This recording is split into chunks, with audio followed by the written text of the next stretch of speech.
आई हृदयस्पर्शी मराठी कथा। आईंचा मुलांसाठी तुटणारा जीव, मुलांसाठी न डगमगता कोणत्याही परिस्थितीत उभी राहणारी आई आईच असते। ज्यामुळे तिला उभे राहण्याचे बळ मिळते ते तिच्यातील मातृत्वामुळे। अशाच एका आईची हृदयस्पर्शी कहाणी। पावसाची सततधार अखंड चालू होती। काळं आभळ अजून गच्च भरून आलं होतं। सगळीकडे हिरवळ पसरली होती। पाऊस अजून थांबेल असं कोठेही जाणवत नव्हते। निसर्गाचा देखावा मात्र डोळ्यात साठवण्यासारखा झाला होता। पारू आपल्या झोपडीत बसून पावसाला शिव्या घालत होती। पावसाचा ती खूप राग करत होती। तिची तरी काय चूक म्हणा? साप चावण्याचे निमित्त होऊन तिचा नवरा दगावला होता, तरीही ती मुलांकडे बघून दिवस काढत होती। पण त्यातही आज तिच्यासाठी पाऊस वैरी झाला होता। कधी पाऊस थांबतोय याची ती वाट पाहत होती। पारू दोन्ही मुलांना घेऊन झोपडीत पाऊस थांबण्याची वाट पाहत होती। लहान मुलगा तापाने फणफणला होता। कालपासून त्याला दूध मिळाले नव्हते। त्याच्या तापामुळे तिचा जीव अजून कासावीस झाला होता। पारू त्याच्या डोक्यावर मिठाच्या पट्ट्या ठेवत होती। मोठा मुलगा आई खूप भूक लागली ग सारखं म्हणत होता। पाऊस थांबला की लगेच जाऊ मासे आणायला। आज मस्त बेत करते माशाचं कालवण। माशाचं कालवण म्हटलं की सुरेशच्या तोंडाला पाणी सुटलेलं होतं। भूक आणखीनच वाढली होती। संध्याकाळच्या वेळेला पारूने झोपडीतून डोकावलं तर पाऊस थांबलेला होता। छोट्या मुलाचा तापही कमी झालेला होता। तिने एका कडेला कमरेला छोट्या मुलाला घेतले। 2 टोपल्या माशांकरिता घेऊन लगबगीने सुरेशला हाताला धरून निघाली। समुद्रात बरेच रोहू, मृगळ, सुरमई, मासाळ्या होत्या। खेकडे आणि सापही किनाऱ्यावर बरेच होते। रंगीत हिरवे, पांढरे, काळे साप गट्टेच्या गट्टे एकमेकांवर पडलेले होते। कोणालाही बघून अंगावर काटा यावं असे ते दिसत होते। सुरेश त्यांना मुद्दाम दगड मारत होता। छोट्याला ते दृश्य बघून खूप आनंद वाटत होता। आनंदाने तो टाळ्या पेटाळून त्याच्या दादाला साथ देत होता। हे त्याच्या रोजच्या आयुष्यातील भाग असल्याने आणि उपजीविकेचे साधन असल्याने सुरेशची भीती मात्र मुरली होती। पारूच्या नजरेत ते दृश्य पडतात। अरे सुरेश, कळतं काय तुला? साप खेकड्यापासून सावध राहा। अंधार पडायला लागलाय। दगड मारू नकोस, साप चावेल। आईच्या ओरडण्याने सुरेश छोट्या भावाला घेऊन एका दगडावर जाऊन बसला। दगडावर जाऊन बसताच एक साप सुस्तपणे त्याच्या कडेने चालला होता। त्याने काहीतरी खाल्ले होते, त्यामुळे साप खूप फुगल्यासारखा दिसत होता। ते बघून सुरेशच्या अंगावर काटा आला।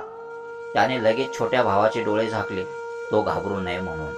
3 सांजची वेळ झाली होती। पारूने टोपल्या भरून मासे पकडले होते। दोन्ही मुलांना घेऊन घरोघरी जाऊन मासे विकले। पारूला पोटापुरते पैसे मिळाल्यामुळे पारू आज आनंदाने मासे विकून घरी आली। मित्रांनो, चॅनलला सबस्क्राईब केले नसेल तर नक्की सबस्क्राईब करा। थोडेफार मासे घरीही कालवण करण्यासाठी तिने आणले होते। झोपडीत खूप अंधार पसरला होता। तिने लगेच मेणबत्ती लावून सुरेशकडे पैसे दिले। तांदूळ आणि दूध आणायला सांगितले। झोपडीतील अंधारात मेणबत्तीच्या प्रकाशात पारूने लगेच तिची पावसामुळे आंबट ओली झालेली साडी मेणबत्तीच्या प्रकाशात बदलून टाकली। छोट्या मुलांचे मातीने मळकटलेले कपडेही बदलले। काट्याकुट्यांनी चूल पेटवून मेणबत्तीच्या प्रकाशात एकीकडे माशाला चिरून स्वच्छ करून शिजायला टाकले आणि बाळाला मांडीवर घेऊन सुरेश येण्याची वाट बघत होती। आई आई हाक मारत सुरेश आला। 2 दिवसांनी आज जेवायला मिळणार असल्याने तोही खूप खुश झाला होता। अशाच नवनवीन गोष्टी ऐकण्यासाठी चॅनलला नक्की सबस्क्राईब करा। सुरेशने येताना दूध आणि तांदूळ आणले होते। पारूने आधी तिच्या छोट्या बाळाला दूध पाजून घेतले आणि नंतर भात शिजायला टाकला। माशाच्या कालवणाचा वास सर्व घरभर पसरलेला असतो। त्या वासाने सुरेशची भूक अजूनच चळवळली होती। सुरेश, आई खूप भूक लागली ग, कधी होणार जेवण? पारू म्हणाली, हे बघ, भात शिजला की झालं, जा तोपर्यंत बाहेर खेळ, मी तुला हाक देते। आईच्या बोलण्याने सुरेश बाहेर खेळायला गेला।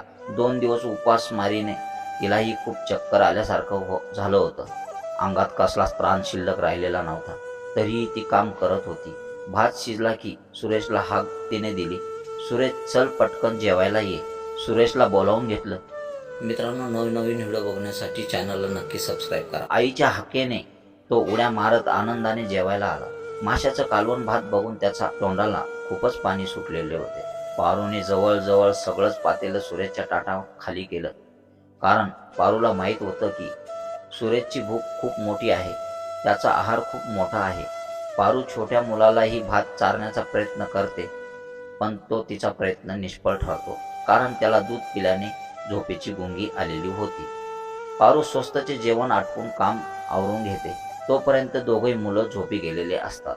कहाणी आवडल्यास आपल्या मित्रांनाही शेअर करायला विसरू नका. पारूला आज समाधान वाटते. दोन्ही मुले पोटभर जेवून झोपली होती. पाऊस आता बराच वाढला होता. विजांचा कडकडाट होत होता. मुसळधार पावसाने तिला झोपही येत नव्हती. तिने मुलाकडे नजर टाकली. मूल गाढ झोपलेले होते. त्यांच्या अंगावर शाल टाकून तीही झोपली. मित्रांनो, जीवाचा थरकाप उडवणारा प्रसंग आता सुरू होत आहे. सुरेशला पडलेल्या एका स्वप्नामुळे त्याला जाग आली आणि तो उठला. तसाच झोपडीच्या बाहेर जाऊन त्याने उलटी केली. त्याला जास्त मळमळ होत होती. सुरेशच्या आवाजाने पारूला जाग आली. काय झालं रे सुरेश? सुरेश म्हणाला, काही नाही ग आई, मला मळमळ खूप होत होती आणि उलटी झाली. कशामुळे याला मळमळ आणि उलटी झाली? पारू त्याच विचारात होती. आई, तुला माहिती आहे का? सुरेशच्या बोलण्याने पारू विचारचक्रातून बाहेर आली. काय रे, बोल ना. आई म्हणाली, आई, मी काल एक साप बघितला. तो साप माझ्याकडेने चालला होता. तो खूप फुगलेला भयानक दिसत होता. तो साप आज स्वप्नात मला चावला. माझ्या तो शेजारून जात होता ना, स्वप्नात कसा काय मला चावला? पारूने वेगळीच शंका मनातून काढली. सुरेशला झालेल्या उलटीमुळे ती आधीच घाबरली. ती चटकन उठून माशाचं कालवण बघायला गेली, जे दुसऱ्या दिवशी जेवणासाठी ठेवले होते. ती सर्व तुकड्यांवरती हात फिरू लागली. तिला सापाच्या डोक्यासारखं, अंगासारखे माशाचे तुकडे वाटू लागले. ती खूप घाबरली. आज आपण मासा म्हणून साप चिरला की काय? अंधारात आपण मुलांना साप खायला घातला की काय? सुरेशला यामुळे उलटी झाली की काय? अशा अनेक विचाराने ती खूप घाबरली होती. तिचं अंग थरथर कापत होते. नवरा साप चावल्याने गेला हे तिच्या मनात भीती बसलेली होती. आई ती आईच असते. आता तिच्या अंगाचा थरकाप होत होता. ती उठायला गेली तशीच जोरदार चक्कर येऊन खाली पडली. आईच्या पडण्याच्या आवाजाने सुरेश पळत आईजवळ आला. सुरेशच्या आवाजाने छोट्याही रडत रडत आईजवळ आला. दोघेही कडेला बसून आईला उठवत होते. आई, आई म्हणून पारूला हलवत होते. आई, उठ ना ग, काय झालं तुला? दोघेही रडत होते. मुलांचा प्रयत्न निष्फळ ठरला होता. आपल्यामुळे मुलांना काहीतरी होणार याची तिने एवढी धास्ती घेतली की स्वस्तचा जीव तिने गमावला होता. मित्रांनो, आई ती आईच असते. मित्रांनो, एका आईची हृदयस्पर्शी कथा कशी वाटली कमेंट करून नक्की सांगा. अशाच नवनवीन कथा गोष्टी पाहण्यासाठी चॅनलला नक्की सबस्क्राईब करा. सर्वांना धन्यवाद.